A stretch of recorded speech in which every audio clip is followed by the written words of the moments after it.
ਕਿਸੇ ਤੋਂ ਲੈ ਨਾ ਸਕੇ ਆਪਣੇ ਇਸਤੇਮਾਲ ਦੇ ਵਿੱਚ ਪਕਾ ਕੇ ਖਾ ਸਕੇ ਜੀ। ਬਿਲਕੁਲ ਠੀਕ ਹੋ ਗਿਆ ਜੀ।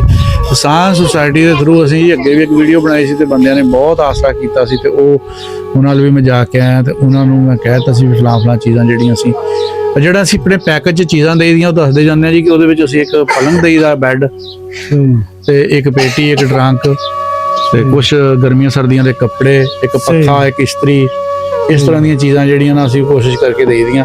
ਤੇ ਇਹ ਹੁਣ ਇੱਕ ਵੀ ਬੰਦਾ ਕੋਈ ਸ਼ੈ ਦੇਵੇ ਨਾ ਤੇ ਉਹ ਆਪਣਾ ਕਰ ਸਕਦਾ ਆ, ਬੁੱਤਾ ਲਾ ਸਕਦਾ ਹੈ।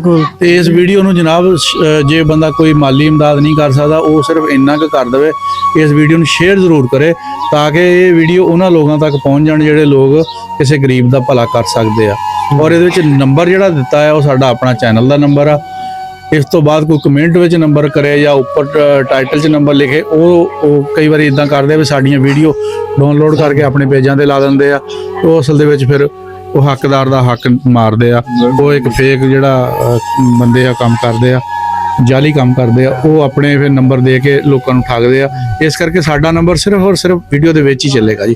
ਜੁੜੇ ਰਹੋ ਜੀ ਕਿਸਾਨ ਸੁਸਾਇਟੀ ਦੇ ਨਾਲ, ਇਨਸ਼ਾਅੱਲਾ ਲੋਕਾਂ ਦੇ ਇਸੇ ਤਰ੍ਹਾਂ ਹੀ ਕੰਮ ਆਉਂਦੇ ਰਹਾਂਗੇ। ਰੱਬ ਰੱਖਾ।